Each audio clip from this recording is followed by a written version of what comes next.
আন্দোলনের ক্রেডিট যদি এককভাবে নিজের দিকে নিতে চায় তাহলে বাংলাদেশের মানুষ হান্নান মাসুদদেরকে খুনি হাসিনার মতোই প্রত্যাখ্যান করবে।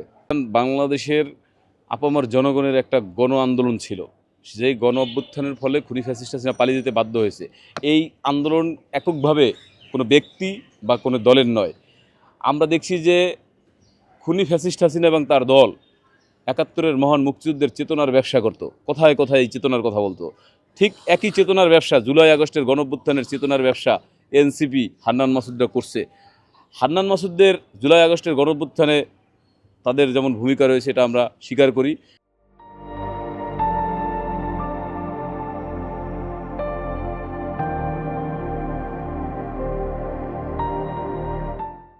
ঠিক একইভাবে বাংলাদেশের আপামর জনগণ, রিকশাওয়ালা, ভ্যান চালক, বিভিন্ন পেশার মানুষ, তাদের ভূমিকা রয়েছে। সংগঠন হিসেবে যদি আপনি ভূমিকার কথা চিন্তা করেন, এককভাবে বাংলাদেশ জাতীয়তাবাদী দলের ১৪৩ জন লোক শাহাদাত বরণ করেছে, শুধু শহীদ হয়েছে ১৪৩ জন। এই ১৪৩ জন লোকের রক্তে হান্নান মাসুদের মতো আরও ৫ জন মাসুদ ভেসে যেতে পারে। সুতরাং আন্দোলনের ক্রেডিট যদি এককভাবে নিজের দিকে নিতে চায় তাহলে বাংলাদেশের মানুষ হান্নান মাসুদদেরকে খুনি হাসিনার মতোই প্রত্যাখ্যান করবে। আমি নিজে জুলাই আগস্টের গণঅভ্যুত্থানে আন্দোলন করতে গিয়ে ফ্যাসিস্ট হাসিনার পেটোয়া বাহিনী দ্বারা আহত হয়েছি এবং হাসপাতালে চিকিৎসা নিতে গিয়ে সেখান থেকে হাসিনার পুলিশ বাহিনী আমাকে তুলে নিয়ে এসেছিল। ডিবি পুলিশ আমাকে 3 দিন গুম রেখেছিল, 4 দিন ডিবি অফিসে রিমান্ডে রেখেছিল, নির্যাতন করেছিল। এটা শুধু আমার গল্প নয়, এরকম গল্প জাতীয়তাবাদী ছাত্রদলের শত শত নেতাকর্মীর। আমরা যদি 2009 সাল থেকে 24 সাল পর্যন্ত দেখি, শত শত নেতাকর্মী খুন হয়েছে, গুম হয়েছে।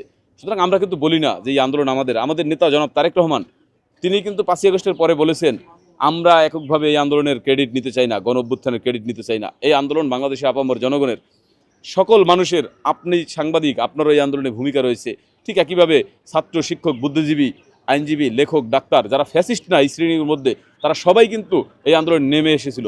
সুতরাং হান্নান মাসুদ যদি এককভাবে এই ক্রেডিট দাবি করতে চায় তাহলে তাদেরকে বাংলাদেশের মানুষ প্রত্যাখ্যান করবে। এবং রক্ত নিয়ে যদি কথা বলে যে তাদের রক্তের উপর ভর করে বিএনপি এখানে আসছে, আমরা বলবো হান্নান মাসুদ আপনি রক্ত দেখেননি, আন্দোলন সংগ্রামে কত রক্ত গিয়েছে দেখেননি।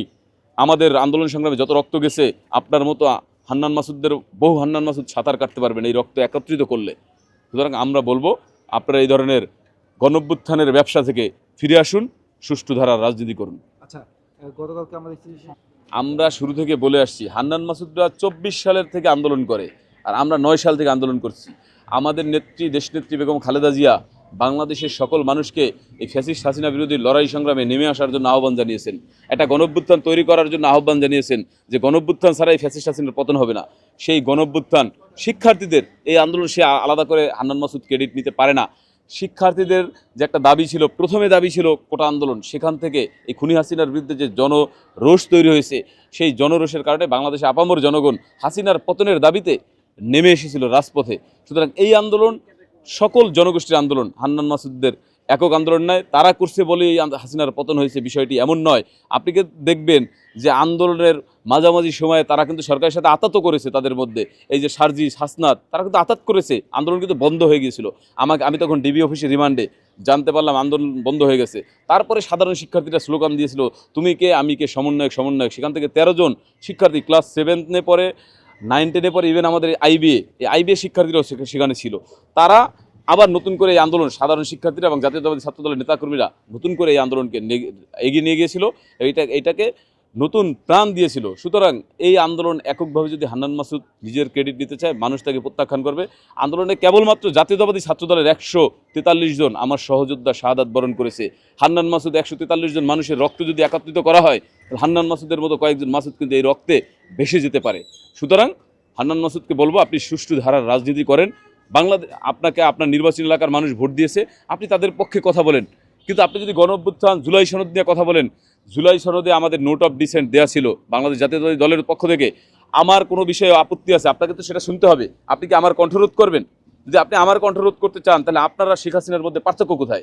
শেখ হাসিনাও এরকম মানুষের কণ্ঠরোধ করতে চেত, মানুষকে ট্যাগিং করতো। সেই ধরনের ট্যাগিং, কণ্ঠরোধ এবং গণঅভ্যুত্থান ব্যবসা, চেতনার ব্যবসা যদি আপনি করেন, তাহলে আপনারা শেখ হাসিনার মধ্যে কোনো পার্থক্য নাই। হান্নান মাসুদ বা এনসিপি আর শেখ হাসিনা আওয়ামী লীগ একই জিনিস হয়ে যাবে। সুতরাং আমরা চাই না আপনাদেরকে আওয়ামী লীগ বা শেখ হাসিনার সাথে তুলনা করতে। আপনি সুষ্ঠু ধারার রাজনীতি করেন। গণ অভ্যুত্থান এবং জুলাই সনদকে আমাদের যে নোট অফ ডিসেন্ট আছে সেটা আমরা কিন্তু নির্বাচনী ইশতেহারে উল্লেখ করেছি বাংলাদেশ জাতীয়তাবাদী দলের পক্ষ থেকে, এবং মানুষ আমাদের পক্ষে রায় দিয়েছে, জনমত আমাদের পক্ষে। সুতরাং বাংলাদেশ জাতীয়তাবাদী দলের সংসদ সদস্যরা সংসদে যে কথা বলবেন সেগুলো হচ্ছে বাংলাদেশের মানুষের কথা, সেগুলো বাংলাদেশের মানুষের জনমতের প্রতিফলন। সুতরাং বাংলাদেশের মানুষকে জনমতকে উপেক্ষা করার সুযোগ কারো নাই। যদি কেউ করতে চায় তাহলে তারা হাসিনার মতো বাংলাদেশ থেকে পালিয়ে যেতে বাধ্য হবে জনরোষের ফলে।